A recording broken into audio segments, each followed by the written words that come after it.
Come to Monday Church History with Canon Dr. Adebayo Omotori-Ogun, where you will learn, unlearn and relearn.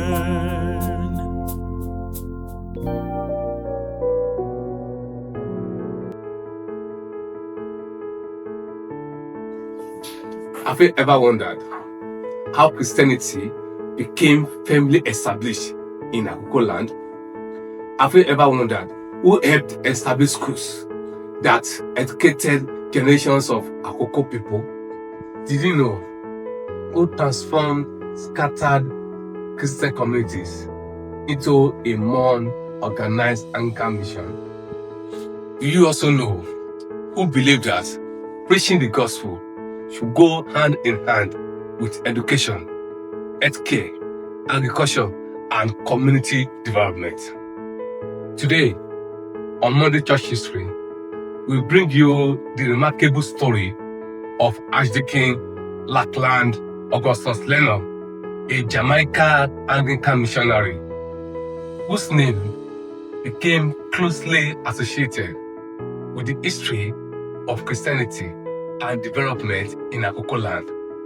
He is remembered in historical accounts as an Anglican apostle of faith in Akoko and as an important architect and consolidator of the Anglican mission in the region.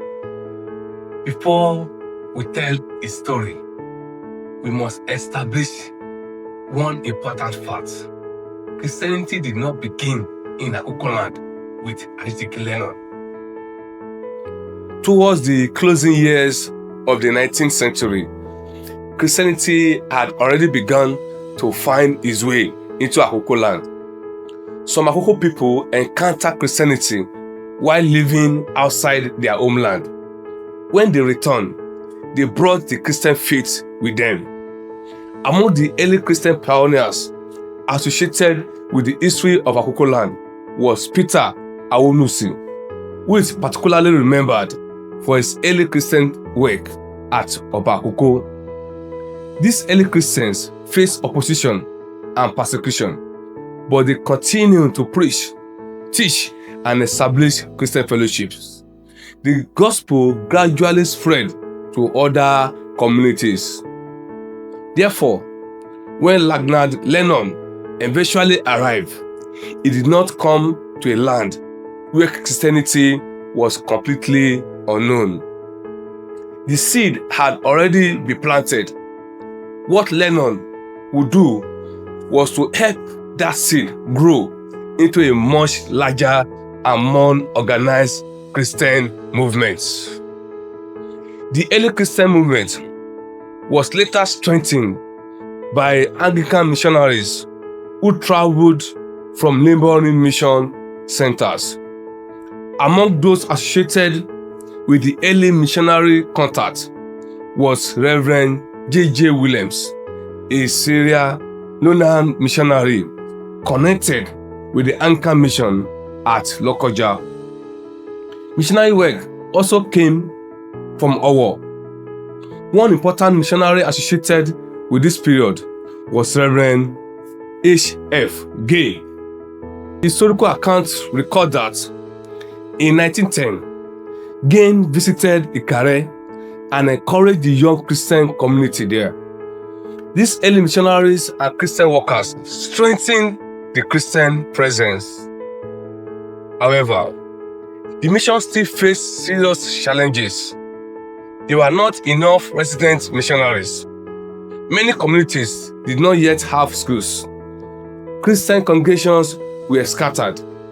The church needed stronger organization and leadership. It was into this situation that Lackland Augustus Lennon came. Lackland Augustus Lennon was born in Jamaica in 1886. He was trained as a teacher and came to Nigeria around 1914 or 1915. He served as a teacher at the CMS training institution at Oyo, where he contributed to the training of future Christian workers. His experience as an educator would later become one of the greatest strengths of his missionary ministry. On 29 September 1920, Lennon was posted to Ikare-Akoko and was subsequently ordained priest at Owo in 1922. When Lennon arrived in Ikare, Christianity had already been present in Akokoland for some years. His task was therefore not to introduce Christianity from nothing. His great contribution was to organize, consolidate, and expand the Anglican mission. Lennon understood that the mission of the church must go beyond the four walls of a church building. He believed that evangelism and education must work together. In 1921, he established St. Stephen's Primary School in Ikare-Akoko. Later in the same year, schools were established in several other communities, including Akungba, Ishua, Argidi, Ikaram, Oka, and Akunod. These schools became important instruments for education and Christian mission. They taught children to read and write and helped produce teachers, church workers, and future community leaders. In 1935, he established Jubilee Central School in Ikare. The school helped train pupils, teachers, clerks, and church workers. Then, in 1947, Victory College Ikare was established.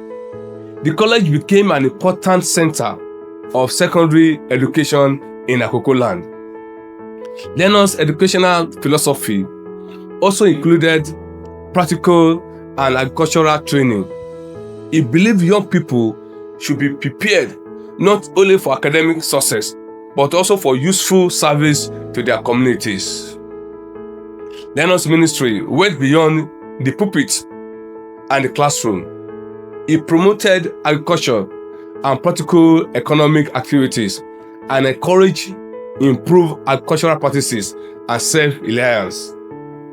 His vision was that Christianity should contribute to the overall welfare of the people. Healthcare was another important part of the mission. His wife, Mrs. Margaret Lennon, played a significant role in medical work. In the early 1920s, she began providing medical care through a mission dispensary. This medical work later developed into a larger healthcare facility that included a clinic and maternity services.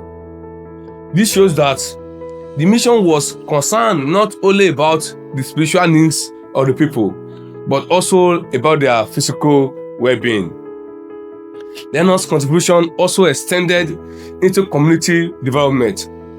Historical accounts associate his work with initiatives involving roads, postal services, water, and other forms of development in the Ikare and surrounding communities. In 1922, he was associated with the establishment of a post office at Ikare. His understanding of mission was therefore holistic. He preached Christ. He educated the people. He cared about their health. He encouraged agriculture, and he promoted the development of the communities in which he served. Lennon's influence soon extended beyond Ikare. By the 1920s, his missionary responsibility had expanded into wider areas of Akoko and neighboring regions, including Kaba and Ibira areas.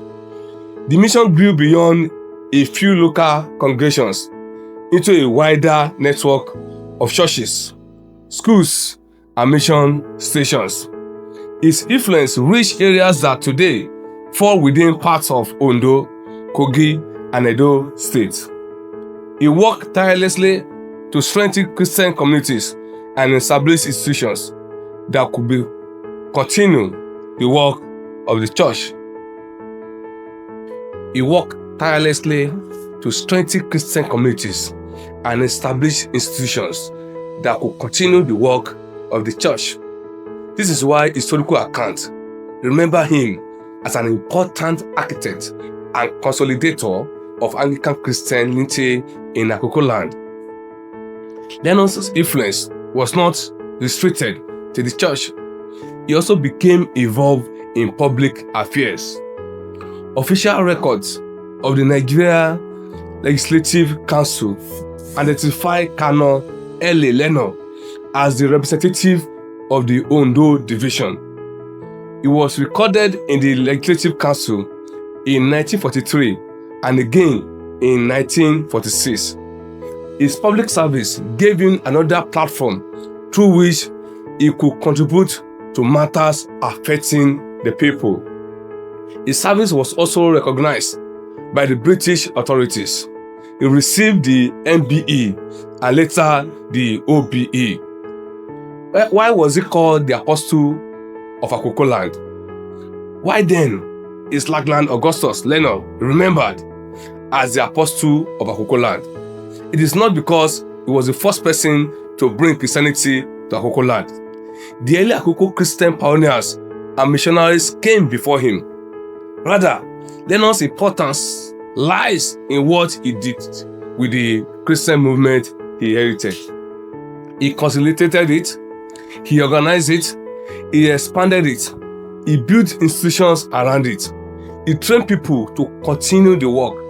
Through his ministry, Christianity became increasingly connected with education, healthcare, agriculture, and community development. Academics writing have described him as an Anglican apostle of faith in Akoko and an important consolidator and architect of the Anglican mission in the region. So we can say, the early pioneers planted the seed of Christianity in Akokoland, but Lennon played a major role in helping that seed grow into a strong and organized Christian movement. The story of Lackland Augustus Lennon teaches us important lessons. 1. We must recognize those who came before us. Lennon did not start the Christian story in Akokoland. He built upon the foundation laid by early Christian pioneers. This reminds us that no generation achieves everything alone. 2. The gospel should transform lives. Lennon did not limit his ministry to preaching sermons. He established schools. He encouraged agriculture. He supported healthcare. He promoted community development. His life reminds us that the gospel should touch every area of human life. 3. Education is powerful. Lennon understood that when you educate a child, you can influence a whole generation. The schools associated with his ministry help produce teachers, church workers, professionals, and community leaders. Finally, we must have a legacy. Lennon's ministry did not end when he left Nigeria. The institutions he helped establish continue to influence generations after him. This challenges us to ask ourselves, what are we building today that will bless people tomorrow?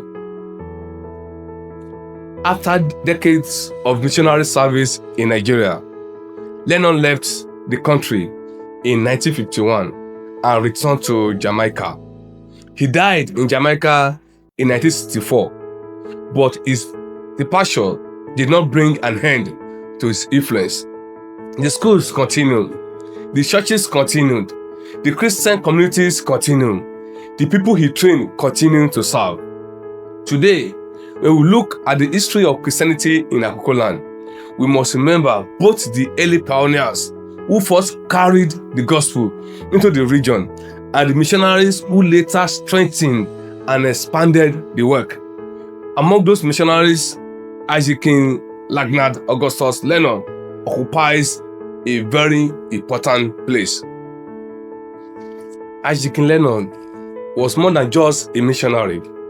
He believed the Christian faith should drive holistic transformation. by combining the gospel with education, leadership training, agriculture, healthcare, and community development. He consolidated Anglican Christianity across Akokoland and neighboring areas, helping the initial Christian seed in the region grow. Decades after leaving Nigeria, his impact continues to speak through the church, education, and the communities he serves. His life challenges us. What are we doing with our opportunities? Are we building something to bless future generations? Thank you for watching Monday Church History. Please like, share, subscribe, and share the video with others who love church history, Nigerian history, and Christianity in Africa. Until next Monday, remain blessed. God bless you.